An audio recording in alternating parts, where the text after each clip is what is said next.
राइन समाज ने थामा किसान यूनियन का हाथ। मंडियों और फुटपाथों पर संघर्ष कर रहे किसानों की हक में उठाई आवाज। लखनऊ उत्तर प्रदेश में सब्जी और फल व्यापार से गहराई से जुड़े राइन समाज ने अब किसानों के साथ कंधे से कंधा मिलाकर चलने का फैसला लिया है। ऑल इंडिया जमीयतुल राइन ने भारतीय किसान यूनियन अवध राजू गुप्ता से आधिकारिक रूप से जुड़कर न सिर्फ किसानों के संघर्ष को अपनाया, बल्कि फुटपाथों पर जीवन यापन कर रहे छोटे व्यापारियों की आवाज को भी नया आयाम दिया है।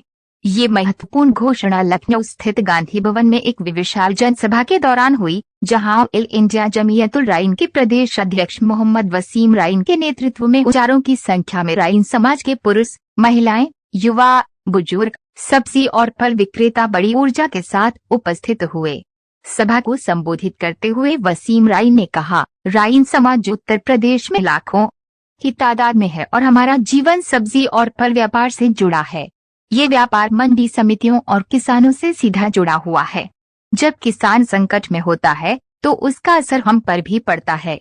इसलिए अब समय आ गया है कि हम एकजुट होकर अपने अधिकारों और सम्मानजनक जीवन के लिए संघर्ष करें। उन्होंने आगे कहा कि किसान और सब्जी फल विक्रेताओं के बीच वर्षों पुराना सामाजिक और व्यापारिक रिश्ता है, जिसे मजबूती देने की आवश्यकता है। आज किसान अपनी फसल का सही मूल्य नहीं पा रहा, जबकि फुटपाथ पर बैठा विक्रेता मौसम की मार झेलते हुए 2 वक्त की रोटी के लिए जूझ रहा है। वसीम राइन ने सरकारों पर आरोप लगाते हुए कहा कि किसान और छोटे व्यापारी दोनों को योजनाओं में केवल आंकड़ों तक सीमित कर दिया गया है। हमारे समाज के लोग जो अपने सिर पर टोकरियां रखकर गलियों में सब्जी फल बेचते हैं, आज भी बुनियादी सुविधाओं से वंचित हैं। मंडियों में शोषण होता है, फुटपाथ पर जबरिया हटाया जाता है और किसानों की जमीनें भूमाफियाओं की नजर में है। सभा में उपस्थित लोगों ने वसीम राइन के विचारों का खुलकर समर्थन किया और किसान राइन एकता जिंदाबाद के नारों से माहौल को जोश से भर दिया। इस ऐतिहासिक पहल के बाद ये उम्मीद की जा रही है कि राइन समाज और किसान संगठन मिलकर अब सरकार से मांग पत्र प्रस्तुत करेंगे, जिसमें मंडी सुधार, फुटपाथ व्यापारियों के लिए स्थायी व्यवस्था, किसानों की उपज की उचित कीमत और भूमाफिया पर नियंत्रण की मांग शामिल होगी।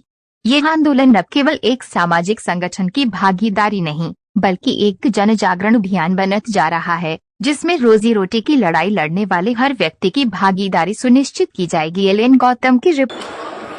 हमारे संगठन उस्मानाबाद मुस्लिम समाज के प्रदेश अध्यक्ष और जमीयतुल राइन के प्रदेश अध्यक्ष मेरे बड़े भाई वसीम राइन साहब अपने हजारों समर्थकों के साथ में भारतीय किसान यूनियन माननीय राजू गुप्ता जी के नेतृत्व में, जो राष्ट्रीय अध्यक्ष हैं, उनके नेतृत्व में शामिल हो रहे हैं। और मैं ये आशा करता हूँ कि राजू गुप्ता जी के नेतृत्व में भाई वसीम राइन जी उनके नेतृत्व में काम करेंगे और अपने काम को अंजाम देने में बखूबी अपना रोल निभाएंगे।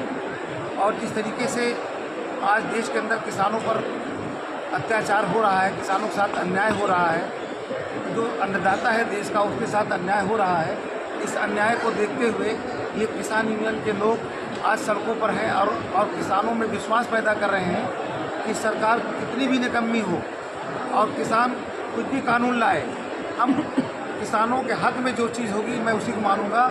जो किसानों के हक में नहीं होगा हम उसके साथ नहीं, हम किसानों के साथ खड़े हैं। इसलिए मैं मुबारकबाद देना चाहता हूँ राजू गुप्ता जी को, वसीम रानी जी को, जो भी किसानों के हक में उनके अधिकार की लड़ाई लड़ने के लिए एक बड़ा आंदोलन तैयार किया है। और ये आंदोलन आज नहीं, काफ़ी लंबे अरसे से काम कर रहा है। मैं समझता हूँ कि राजू गुप्ता जी एक बहुत पुराने यूनियन के लीडर हैं, जिन्होंने हमेशा किसानों की आवाज़ को बुलंद किया है। तो आज इनके नेतृत्व में जो किसान यूनियन आया हुआ है और उसके साथ साथ जो नए हमारे पसमानदा मुसलमान, आज वो भी, जो ऐसा नहीं कि मुसलमान किसान नहीं होता, वो भी, और ये संगठन किसान, मजदूर, गरीब और सामान्य नागरिकों के लिए काम करेगा। इसलिए मैं उम्मीद करता हूँ कि हमारे वसीम राइन साहब आज इस संगठन